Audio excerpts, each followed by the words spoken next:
High, আমি এসে গেছি সুপ্রিয়ার প্রাণভ্রমরা থেকে। আজকে তোমাদের কাছে একটা নতুন রেসিপি নিয়ে। শীত প্রায় চলে যাচ্ছে, অনেক দিনই ভেবেছি তোমাদের একটা পিঠে দেখাবো। আজকে দেখাবো তোমাদের ভাপা পিঠে। দেখো আমি কি কি দেই। আচ্ছা, আমি চালের গুঁড়ো দিয়ে করব, ময়দা সুজি কিছু না, চালের গুঁড়ো দিয়ে ভাপা পিঠে করব। এই দেখো কতটা চাল নিচ্ছি, দেখো 1 কাপ, 2 কাপ, 3 কাপ আতপ চালের গুঁড়ো নিয়েছি। আতপ চাল, গোবিন্দভোগ চালের গুঁড়ো নিয়েছি। এই 3 কাপ চাল দিয়ে একটুখানি রয়েছে, এটা দিয়ে দিচ্ছি। আচ্ছা, এই 3 কাপ চাল দিয়ে আমি এখন ভাপা পিঠে তৈরি করব। এই চালের মধ্যে দেব তোমার একটু নুন দিয়ে একটু মেখে নেব, একটু সামান্য, দেখো একটু সামান্য নুন দিয়ে এটা একটু মিশিয়ে নেব। নুনটা যাতে ভালো করে মেশে, ওই জন্য ভালো করে নুনটাকে আগে মিশিয়ে নিচ্ছি। এই দেখো, তারপর উষুম গরম জল দিয়ে এটাকে মাখবো। বেশি জল দেবো না কিন্তু, জলটা একটু গরম হয়ে গেছে বেশি। একদম উষুম গরম জল দিয়ে এটাকে একটু একটু মাখবো, বেশি না, অল্প অল্প জল দিয়ে দিয়ে মাখবে।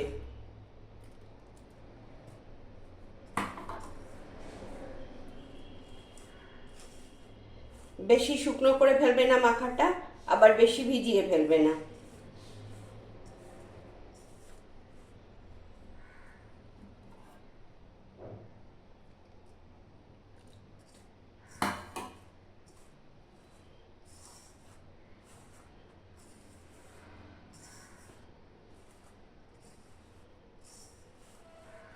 এ দেখো,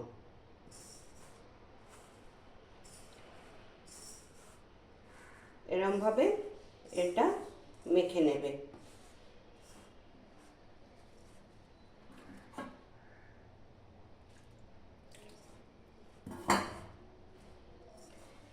দেখেছো, মাখাটা কিন্তু খুব অল্প অল্প জল দিয়ে দিয়ে মাখবে, বেশি পড়ে গেলেই কিন্তু মুশকিল। এই যে আমার এটা হয়ে গেছে। এই দেখো, মেখে কি করে বুঝবে মাখাটা হয়েছে, জলটা আর জল লাগবে না। এই যে এরকম হাতের মধ্যে সেটে নিয়ে দেখবে যে সেটে যাচ্ছে কিনা। দেখছো, হ্যাঁ দেখেছো, লেগে লেগে যাচ্ছে, তার মানে এটা হয়ে গেছে। এবার এটা 30 মিনিটস আমি এটা ঢেকে রেখে দেব। এই যে এরম করে মেখে 30 মিনিটস রেখে দেবো।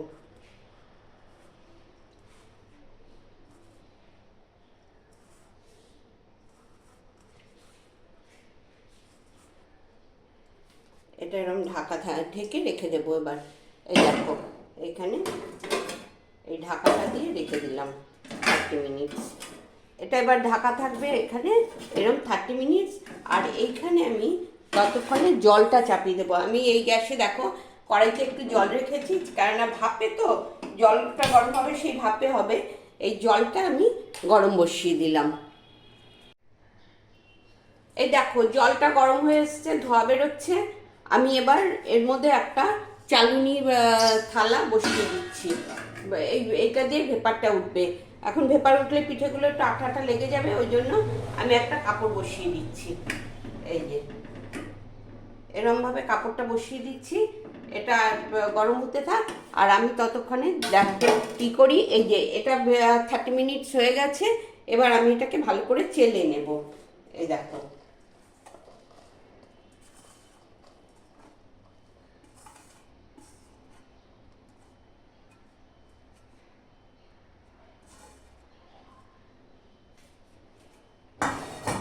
এরকম আমি এটাকে চেলে নিচ্ছি।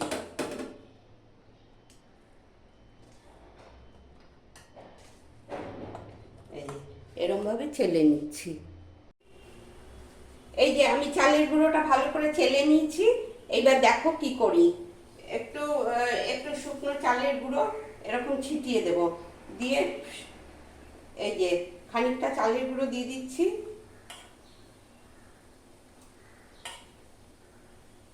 এই দিয়ে দিলাম।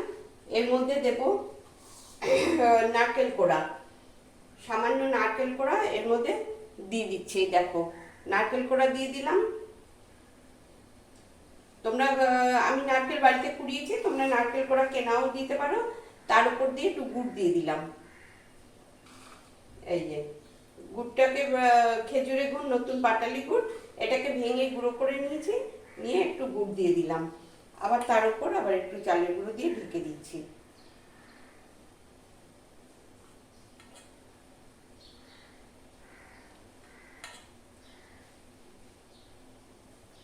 দিয়ে একটু চেপে দেবে, একটু চেপে চেপে দেবে, হালকা করে চেপে দেবে। আচ্ছা, এবার আমি একটা এই যে পাতলা একটা কাপড় নিয়েছি, বড় রুমালের টুকরো নিয়েছি, এটাকে এবার ভিজিয়ে নেব।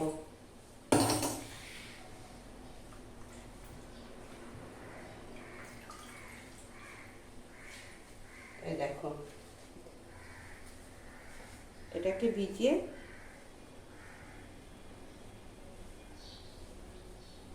এই যে এটা ঢেকে দিলাম। বাটিটা ঢেকে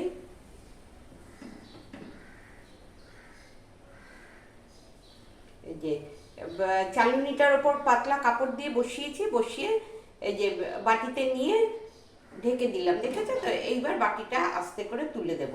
এই দেখো করে এটা ঢেকে দেব, 10 মিনিট থাকবে। 10 মিনিটে ভাপা পিঠে হয়ে যাবে। এই যে থাকুক 10 মিনিট। দেখেছো? এইভাবে করবে। 10 মিনিট পর দেখা। এই দেখো হয়ে গেছে আমার ভাপা পিঠে। রুমালটা খুব গরম হয়ে গেছে, একটু ঠান্ডা হলে নামাবো। তোমাদের দেখিয়ে দিলাম, তোমরা দেখলে শিখলে তোমরাও করো। ভালো লাগলে আমাকে সাবস্ক্রাইব করো, আর একটু লাইক কমেন্ট দিও। ঠিক আছে, আবার দেখা হবে নেক্সট উইকে। আবার একটা নতুন রেসিপি নিয়ে আসবো। তোমরা ভালো থেকো, পুজোটা ভালোভাবে কাটিও। টাটা।